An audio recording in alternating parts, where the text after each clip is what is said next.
जय हिंद दोस्तों। मैं शुभम सिंह परिहार स्वागत करता हूं आपके अपने YouTube channel RM education hub पर। जैसा कि आपको पता है कि मेरी कंटिन्यू 2 वीडियो आ चुकी हैं, ये तीसरी वीडियो है और इस तीसरी वीडियो में मैं मध्य प्रदेश के इतिहास का एक बेसिक और वन लाइनर फैक्ट जो बताऊंगा। ये जो आपके सामने मैप दिख रहा है ये हल्का धुंधला अगर आ रहा है तो उसमें आप वीडियो क्वालिटी को बढ़ाकर देख सकते हैं, ठीक है। तो स्टार्ट करेंगे आज की जो क्लास है मध्य प्रदेश के इतिहास से। 2 क्लासेस लगातार मध्य प्रदेश के इतिहास से जा चुकी हैं, आज ये तीसरी क्लास है। आई होप आप लोग इसे नोट डाउन करेंगे, ठीक है। तो स्टार्ट करते हैं आज की क्लास। मध्य प्रदेश का इतिहास। मध्य प्रदेश का इतिहास एक बेसिकली देखा जाए, एक नॉर्मल वे में बात करूँ मैं तो मध्य प्रदेश के इतिहास में बहुत सारी अलग अलग धारणाएं हैं, अलग अलग उसके सेगमेंट हैं और अलग अलग तरीके हैं। कई इतिहासकारों ने अलग बात कही है, अलग अलग इतिहासकार, अलग अलग बुकें और अलग अलग मान्यताएं सभी के विभिन्न प्रकार के हैं। एनीबॉडी समवन एल्स, मतलब सारी चीज़ें बिल्कुल अलग है, एक दूसरे से कोरिलेट किसी किसी बुकों में है, किसी किसी जो भी इतिहासकार हैं वह एक दूसरे से कोरिलेट है, बाकी सारी चीज़ें नहीं कोरिलेट है। कुछ तथ्य मिले हैं, कुछ साक्ष्य मिले हैं, कुछ आंकड़े मिले हैं। इन सारे परिप्रेक्ष्य को अगर देखा जाए तो कुछ चीज़ें डिफाइन करती हैं मध्य प्रदेश को लेकर। कुछ मध्य प्रदेश के पहले की है, कुछ मध्य प्रदेश की बाद में है। हमने जो मध्य प्रदेश देखा वह 1 नवंबर 1956 अव्यवस्थित स्थित मध्य प्रदेश, इसके बराबर दूसरी बार मध्य प्रदेश वापस विभाजित हुआ 1 नवंबर सन 2000। उस समय पर जब 1 नवंबर 1956 1956 Pandit Ravishankar Shukla CM and just Digvijaya Singh ji, ठीक है, 2000। ये बेसिक चीजें होंगी, ये सारी जानकारी आपके पास है। फैक्चुअल चीजें क्या है वह जहां पर आप पढ़ेंगे और उसको नोट डाउन करते चले जाइएगा। मैं बार बार बोल रहा हूँ, नोट डाउन करते चले जाइएगा, ठीक है। हो सकता है जब भी ऑफलाइन क्लास स्टार्ट हो, जुलाई जून में तो मुझे नहीं लगता है, मई में मुझे भी नहीं लगता है, आई होप जुलाई में स्टार्ट होगा। और अगर जुलाई से स्टार्ट हो तो हो सकता है मुझे दोबारा पढ़ाने की आवश्यकता ना पड़े। मेरी क्लासेस का जो सेगमेंट है जितना मेरे से हो सकेगा मैं ज़रूर करूँगा। कुछ समय ना मिल पाने की वजह से मेरी क्लास कंटिन्यू नहीं है। राजीव सर और आपके ब्रजेश सर, इनकी क्लासेस कंटिन्यू रहेंगी, आई होप। तो स्टार्ट करते हैं अपन मध्य प्रदेश का इतिहास, ठीक है। मध्य प्रदेश के इतिहास में सबसे पहली बात उन्होंने बताई थी होमोसोपियंस। होमोसोपियंस आपको बता दो, होम मीन्स होता है मानव और सोपियंस मतलब ज्ञानी, ज्ञानी मानव, इंटेलिजेंस पर्सन, ठीक। आपको ही पता है कि आज से हजारों लाखों वर्ष पहले जो एक बात बोली गई थी आदि मानव की, ठीक है, उसी का ही एक पार्ट है होमोसोपियंस। लेकिन आज आपको बता दूं होमोसोपियंस के भी कई पार्ट हैं, मानव जगत के भी कई पार्ट हैं। और अफ्रीका के सेगमेंट पर इसे 6 बार, मतलब टोटल वर्ल्ड वाइड में, विश्व में होमोसोपियंस को 6 पार्ट में डिवाइड किया गया है। कितने पार्ट में? 6 पार्ट में डिवाइड किया गया है। और अलग अलग जगहों पर अलग अलग सेगमेंट से होमोसोपियंस के मानव की अवधारणा की दर्जा दी गई है। अब आप बोलेंगे मानव, स्टार्टिंग बोलेंगे बंदर, होमोसोपियंस, फिर उससे धीरे धीरे पहले वो चलता था, फिर वो धीरे धीरे स्टार्ट हुआ, फिर दौड़ना स्टार्ट हुआ, फिर उसकी टेल्स चली गई, पूंछ जिसे आप बोलते हैं, धीरे धीरे लुप्त होती चली गई और उसने एक मानव का रूप धारण कर लिया। बिल्कुल सही है और इसका जो सेगमेंट है बिल्कुल राइट है, इसमें कोई कंफ्यूजन वाली बात ही नहीं है। बट यहाँ पर जो वर्डिंग आई हुई है कि कितने भागों में, तो 6 भागों में अगर आपसे कोई पूछेगा होमोसोपियंस के पार्ट। दो मैंने इंपॉर्टेंट चीजें ले ली गई हैं, कुछ चीजें आप ढूंढ लीजिएगा, नहीं मिलेगा तो मैं आपको बताऊंगा, ठीक है। तो यहां पर एक आया है होमोजेंथेरॉल, ठीक है, याद रखिएगा होमोजेंथेरॉल। थोड़ी जूम कर सकते हैं अगर आपको नहीं क्लियर हो रहा है। जो बोल रहा हूं उसको लिखते जाइएगा, अगर क्लियरिटी नहीं आ रही है तो आप लिखते जाइए, ठीक।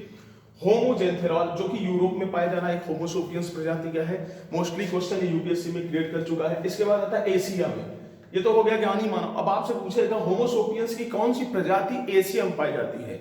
आपको पता है एशिया चीन, Bangladesh, Bhutan, Myanmar, Bharat, Pakistan, Afghanistan, Turkmenistan, Kazakhstan, Turkmenistan, ये जितने भी हैं ये सारे पार्ट कहाँ, ये सॉरी इधर ये पाकिस्तान के इस पार्ट को छोड़कर चाइना वाले इसके नीचे श्रीलंका, ये पूरा पार्ट किसका? एशिया। इस एशिया में जो प्रजाति आई, जो ह्यूमन टेंडेंसी है, जो मानव प्रजाति है, उसका नाम अपन ने लिखा, क्या लिखा? होमो इरेक्टेटिस, याद रहेगा, होमो इरेक्टेटिस, ये याद रखना है आपको बस। फाइनली एशिया से अगर पूछा, यूरोप में आपको बता दिया, अफ्रीका को जोड़कर टोटल 6। इसके बाद आपको बात करूं यहाँ पर भारत और नर्मदा मानव 5 लाख वर्ष पुराना है। आपको ही पता है नर्मदा का उद्गम अमरकंटक, ठीक। और इंडिया का एक बेसिक कहा जाए तो यहाँ पर आज से 5 लाख वर्ष। अब ये तो क्लियरिटी नहीं आ रही है कि यहाँ पर कोई साक्ष्य होगी 5 लाख है, ये मतलब एक हमारा अनुमान है 5 लाख वर्ष भारत में नर्मदा मानव के नाम से, जो नर्मदा नदी है उसी नर्मदा मानव के नाम से जाना जाता था। और यहाँ पर होमो इरेक्टेटिस, मैंने आपसे पहले बताया कि एशिया में और यहाँ पर होमो इरेक्टेटिस प्रजाति पाई जाती थी, ठीक। इस प्रजाति के जो आंकड़े अपने को मिले हैं, हथनौरा बुधनी तहसील, आपके जहां से मामा जी विधायक हैं, बुधनी तहसील से जहां के रहने वाले हैं मामा जी, और सीहोर, हथनौरा जो है कहां पर है, बुधनी तहसील और सीहोर जिले में, और नर्मदा नदी के तट पर है, नर्मदा नदी के तट पर है। ये याद रखना, आपको बेसिक कॉन्सेप्ट चीज याद रखना। होमो इरेक्टेटिस प्रजाति जो कि एशिया में पाई जाती है, इस एशिया की प्रजाति में जो हमारे जो कुछ तथ्य, कुछ साक्ष्य मिले हैं वह हथनौरा में मिले हुए हैं। और हथनौरा में बुधनी तहसील, जहां से मामा जी, आपसे बोला जाएगा मामा जी वहां से आपके विधायक हैं, ठीक है। सीहोर नर्मदा नदी, ठीक है, सीहोर जिले में है और ये नर्मदा नदी के तट पर बसा हुआ है। अब इस स्टार्टिंग अपन ने कर दी, धीरे धीरे सारी जानकारी यहाँ पर क्लियर करते चलेंगे, ठीक है। तो आप नोट डाउन करते जाइए। दूसरा आता है प्राचीनतम, अब यहीं पर ही एक आपको मिलेगा प्राचीनतम हाथी, जिसको उन्होंने नाम दिया था स्टेगोडस, उस हाथी का नाम दिया था स्टेगोडस। और ये हाथी कैसे पता, उसके बड़े बड़े दांत, तो उसके जबड़ों से पता चला कि यह 3.5 लाख वर्ष पुराना है और यह सूरज कुंड, ठीक। कमेंट बॉक्स में आप कमेंट करके बताएंगे मुझे कि सूरज कुंड मध्य प्रदेश में आज के डेट में कहाँ है, ठीक है। मैं बार बार बोल रहा हूँ, जो भी लोग मेरी क्लास देख रहे हैं सीरियस देखिए, अच्छे से पढ़िए और सिलेक्शन लीजिए, ठीक। मेरी क्लास कंटिन्यू आएगी। मैं आपको बार बार बोल रहा हूँ, सूरज कुंड कहाँ पर है, मध्य प्रदेश में या भारत में, ये आपको क्लियर हो सकता। उस समय चलिए मध्य प्रदेश नहीं बना था, तो आप भारत में बताइए सूरज कुंड कहाँ है, क्लियर। तो आपको कमेंट सेक्शन पर जरूर इसका आंसर देना है, ठीक है। इसके बाद अपन आते हैं ये मध्य प्रदेश का प्रागैतिहासिक काल। आज आपको बता दूं, प्रागैतिहासिक काल ऐसा इतिहास कहलाता है जिसे ना तो पढ़ा जा सकता है, ना ही इसके कुछ साक्ष्य प्राप्त हुए हैं, ना तो पढ़ा जा सकता है ना ही लिखा जा सकता है, ठीक। और ऐसे इतिहास को प्रागैतिहासिक काल के नाम से अपन जानते हैं। इस प्रागैतिहासिक काल के बाद आता है पाषाण काल। पाषाण, पत्थर, पाषाण, ठीक है। पाषाण काल क्या है, कहलाता है पत्थरों का, पाषाण मतलब होता है पत्थर। अब मध्य प्रदेश में ये सारी चीजें कहां पर पाई गई, तो 2 जगहों पर पाई गई, पहला है भीमबेटका और दूसरा आदमगढ़, ठीक। यहां पर पत्थरों के देखा जाए तो कलाकृतियां निर्मित थी, आकृतियां निर्मित थी, कुछ ऐसे वर्ड लिखे हुए थे जो सारी चीजें समझ पर नहीं आ रही थी, लेकिन उसमें बड़ी बड़ी कलाकृतियां बनाई गई थी। और इसलिए हम इस सेशन को पाषाण काल के नाम से जानते हैं, जिसे पत्थरों के काल भी अब जाना गया। अब यहाँ पर आप बोलेंगे आग की भी खोज, आग में इसमें आग की खोज भी, हाँ, तो ऐसा नहीं, आग की खोज जो पत्थरों को चप करके घिस कर आग की खोज की गई, ठीक है। पहले मानव जीवन का क्या था कि जो भी वो शिकार करता था कच्चा चबा जाता था, फिर उसे आग की खोज, उसको मतलब एक बेसिक स्ट्रक्चर की बात कर रहा हूँ मैं, ठीक। अब आपको बता दूं पाषाण काल, भीमबेटका आपको पता है, भीमबेटका कहाँ पर है, अब्दुल्लागंज तहसील में, रायसेन में है, ठीक। और आपका आदमगढ़ होशंगाबाद में है, ठीक है। ये दोनों चीजें आपको याद रखनी है, क्योंकि आज के डेट में मध्य प्रदेश से जो क्वेश्चन पूछे जाते हैं उन क्वेश्चनों का आप बारीकी से अध्ययन करिए। तो नॉर्मल क्वेश्चन कोई नहीं पूछता कि मध्य प्रदेश का क्षेत्रफल कितना है, मध्य प्रदेश के जिले कितने हैं, मध्य प्रदेश की तहसीलें कितनी हैं। एक स्ट्रक्चरल मॉड्यूल क्वेश्चन पूछते हैं, चाहे वो जेल भरी में हो, चाहे वो एमपीपीएससी में हो, चाहे आपकी कांस्टेबल में हो, चाहे आपके एसआई में हो। जो व्यक्ति ज्यादा नॉलेज लेकर आएगा उसी का सिलेक्शन होगा, ठीक। इसलिए डीप नॉलेज लेने का ज्यादा प्रयास करें। इसके बाद आता है दूसरा ताम्रपाषाणकालीन। ताम्रपाषाणकालीन आपको ही पता है, तांबे से रिलेटेड चीजें, सिंधु घाटी सभ्यता, ठीक है, सिंधु घाटी की सभ्यता, मोहनजोदाड़ो, ठीक है, ये एक दूसरे से कोरिलेट थी। सिंधु घाटी की सभ्यता में ताम्रपाषाण का आपको ही पता है कि सबसे पहला हथियार बोला जाए तो अतिपरक्कम कुल्हाड़ी, ठीक है। तो बहुत सारी चीजें ऐसी हैं जो एक छोटी छोटी चीजों को आपको नोट डाउन करते चलना है, ठीक है। इसके बाद आता है यहाँ पर जो उस टाइम पर पाषाणकालीन क्या क्या पाया गया, इसको आप नोट डाउन कर लीजिएगा। पहला था कायथा, नागदा और डागवाला। आपको बता दिया अभी हाल ही में आपके नागदा नाम आपने सुना होगा, ठीक है। अब जो भी सुना होगा तो सुना ही होगा, नागदा जो भी बना है वो भी कमेंट सेक्शन में आप करके बताएंगे। जो भी देख रहे हैं मेरी वीडियो, मैं इसलिए नहीं बोल रहा हूँ कि आपको होमवर्क दे रहा हूँ, मैं आपको चेकआउट नहीं कर रहा हूँ, मैं आपने जितनी चीजें पढ़ी है उस पर आप कमेंट सेक्शन में बोलेंगे किस नंबर का ये है। अब ये क्या है ये नहीं पता मुझे, आपको पता है, इसलिए इसका जवाब देंगे। काय था, नागदा, डाकवाला, ये उज्जैन, आज का उज्जैन, ठीक है। एरण अभिलेख आपको पता है, एरण अभिलेख में सती प्रथा का उल्लेख किया गया है, ठीक है। आपको भी पता है कि राजा राम मोहन राय, ठीक है, जिन्होंने सती प्रथा का पुरजोर विरोध किया। नियम नंबर 17 के तहत इन्होंने सती प्रथा को बंद करा दिया। अब आगे कहानी तो आपको पता है कि इनकी भाभी को ले जाकर कहाँ सती किया जा रहा था। तत्पश्चात ब्रिटेन के बहुत अच्छे दोस्त थे जेम्सन जॉनसन, उनके साथ मिलकर इन्होंने नियम नंबर 17 के तहत सती प्रथा को अवैध घोषित करा दिया, ठीक है। तो ये याद रखिएगा, ये बेसिक जानकारियां होती हैं, ठीक। इसके बाद आता है प्राचीन ताम्रपाषाण काल, सागर में पाया गया। नावदा टोली महेश्वर, नावदा टोली यहाँ पर पाया गया, महेश्वर खरगोन में। आवरा ये नया वर्ड है, ये मंदसौर में पाया गया। और खेदीनामा, ये वर्ड याद रखेंगे, आवरा मंदसौर में और खेदीनामा होशंगाबाद में। दो जगहों पर पुरातात्विक स्थलों के नाम आपको याद रखने हैं और इन्हीं में ही बेसिक चीज इसी से क्वेश्चन हिस्ट्री से उठाता है वो। इसके बाद आते हैं तीसरे नंबर में आता है वैदिक काल। वैदिक काल, ओम भूर्भुवः स्वः तस्य वितुर्वरेण्यं भर्गो देवस्य धीमहि धियो यो नः प्रचोदयात्। ऋग्वेद, यजुर्वेद, सामवेद, अर्थवेद, ये 4 वेद, मंत्रों का उच्चारण, ये सारी चीजें कहाँ एंशिएंट टाइम जोन की बात की कहाँ आते हैं, वैदिक काल में। वैदिक काल में अगर देखा जाए तो अवंती का उल्लेख ऋग्वेद में किया गया है, ठीक है, ऋग्वेद में किया गया है। इस ऋग्वेद में यहाँ पर ही विंध्य प्रदेश आपका मध्य प्रदेश का विंध्य प्रदेश आपको पता है, रीवा, सीधी, शहडोल, ठीक, इधर तरफ का जो इलाका है सतना, ये आपका विंध्य प्रदेश आता है। उस विंध्य प्रदेश में सबसे पहले आर्यों ने कदम रखा।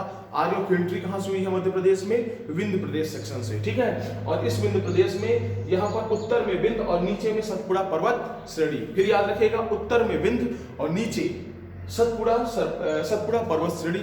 यह 2 भागों में डिवाइड करता है इंडिया को, भारत को यह 2 भागों में डिवाइड करता है। पहले नंबर पर उत्तर में विंध्य और नीचे सतपुड़ा पर्वत श्रेणी, ये याद रखेंगे, ठीक। इसके बाद आता है इसमें कुछ वंश आए थे, कुछ बेसिक स्ट्रक्चरों की वंश आए थे।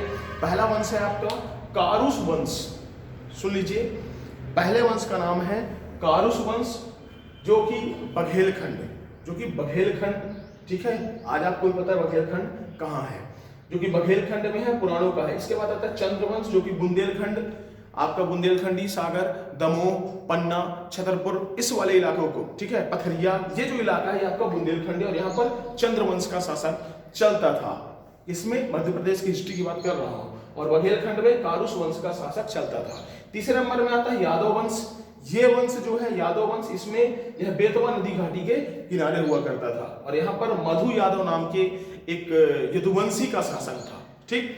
चौथे नंबर में आता इक्ष्वाकु एक राजा थे और इन्होंने दंडकारक क्षेत्र, जो आज के छत्तीसगढ़ में है, आज आपको बता दूं दंडकारक वन जो है वह छत्तीसगढ़ में है। आपको पता है मंदसौर में किसकी पूजा होती है, ये भी आपको पता है, मुझे बताने की आवश्यकता नहीं है, ठीक है। और यहाँ पर दंडकारक क्षेत्र, जहाँ पर ज्यादा से ज्यादा समय राम, सीता जी और लक्ष्मण जी का जो भी वनवास का है वो ज्यादा समय कहाँ पर बीता, दंडकारक क्षेत्र में, छत्तीसगढ़ में। यहाँ पर एक बेसिक स्ट्रक्चर की जानकारी और आती है कि महाभारत में जब पांडवों और कौरवों के बीच युद्ध हुआ तो कौन सी सेना किस सेना के साथ, कहां पर, कौन से राजा या कहां के शासक किस सेना के साथ वहां पर जुड़े हुए थे। तो इसमें आज आपको बता दूं, इसमें पहला था, आप पांडवों की तरफ देख लीजिए, तो पांडवों में चेदी, कारुस, दर्शान राजा, और कौरवों की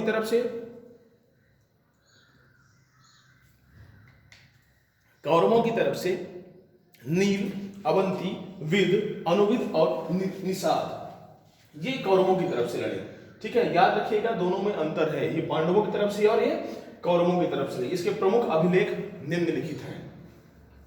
पहला है इसका अशोक अभिलेख, रूपनाथ, जबलपुर, याद रखिएगा अशोक अभिलेख लिखा गया था रूपनाथ, जबलपुर में। दूसरे नंबर में आता है गुर्जरा अभिलेख, दतिया में लिखा गया था। तीसरे नंबर में आता है पान गुडारिया अभिलेख, सीहोर में है। इस मोस्ट इंपोर्टेंट पान गुडारिया सीहोर जिले में है। और चौथे नंबर में आता है सातवाहन अभिलेख, जो कि सांची जिले में है। 4 अभिलेख आप क्लियर कर दिया, अशोक अभिलेख, रूपनाथ, जबलपुर, गुर्जर अभिलेख दतिया में, पानगुरारिया सीहोर में और सातवाहन अभिलेख सांची में है। ठीक है, इसके बाद जब इनका शासन सत्ता समाप्त हो गई, इसके बाद आता है शुंग शासक। शुंग शासक और उसके शासक था भागभद्र।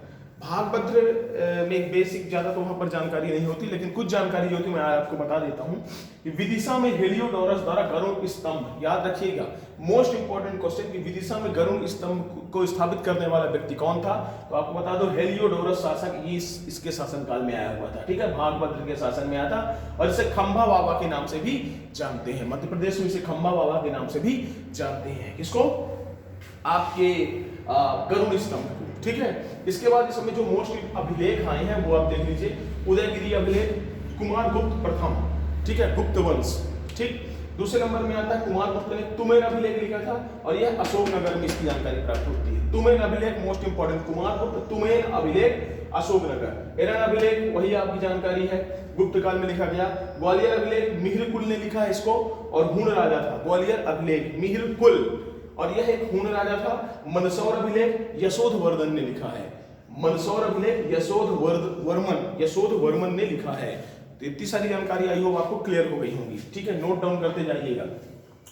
जैसे शुंग शासक समाप्त होता है, इसके बाद आता है मध्य प्रदेश में जो मोस्ट इंपॉर्टेंट महाजनपद, जो कि भारत के 16 महाजनपदों में विभाजित था।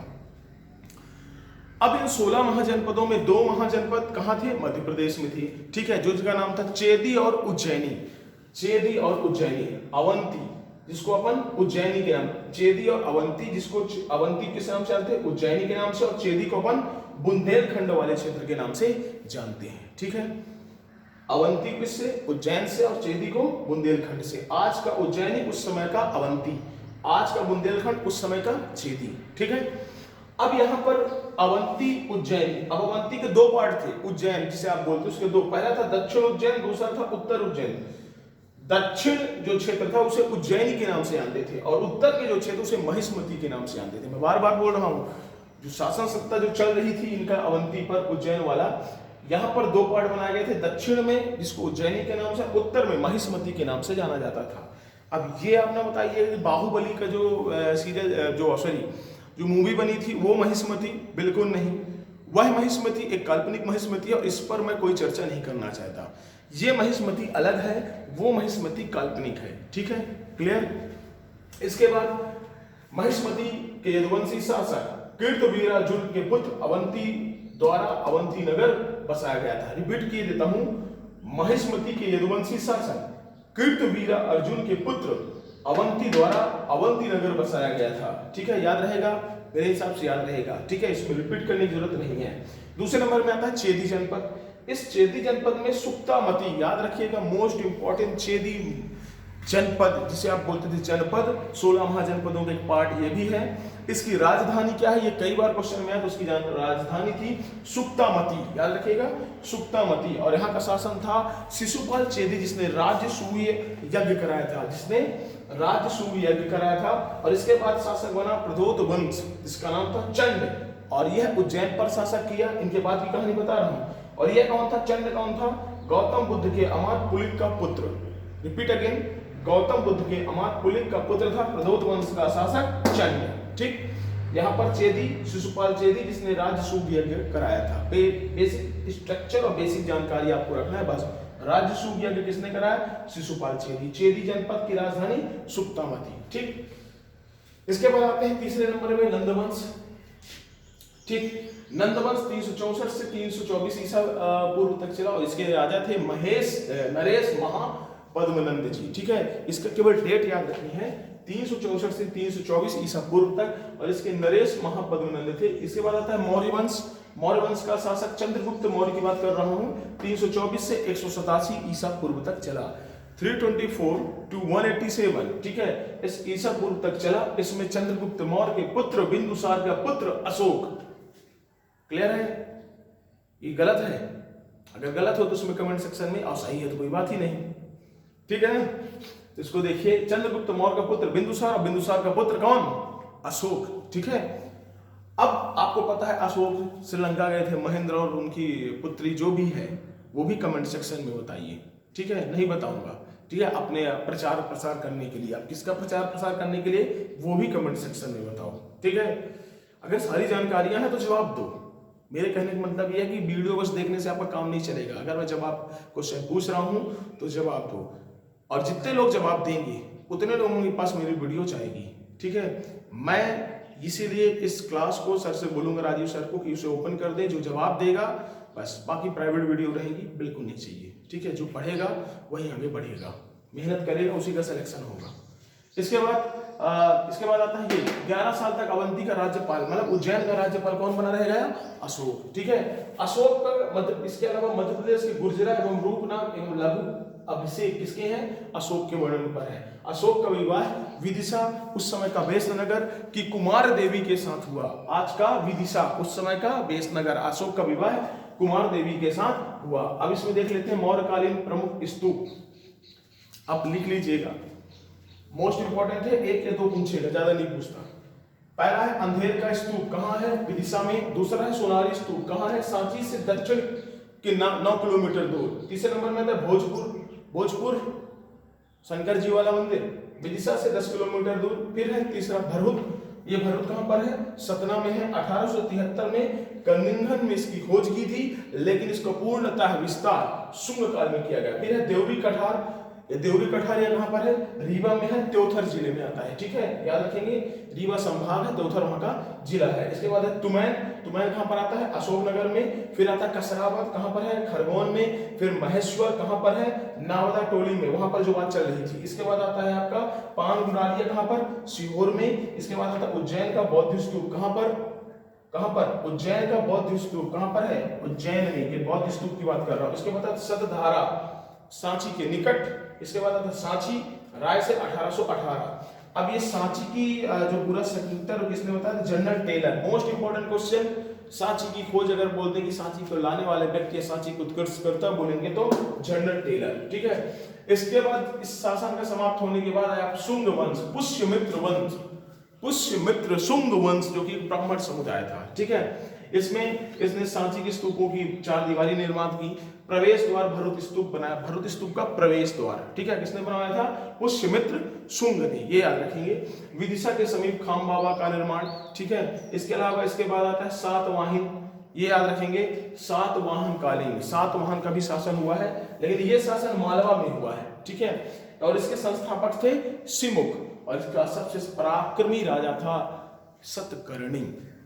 ठीक, सतकर्णी, और इसने दक्षिण मालवा पर अधिकार कर लिया था। आई होप ये वीडियो आपको पसंद आई होगी।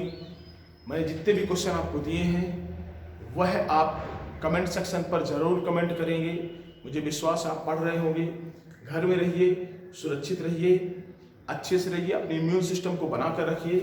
ठीक है, तब तक के लिए मिलते हैं नेक्स्ट वीडियो में। ओके।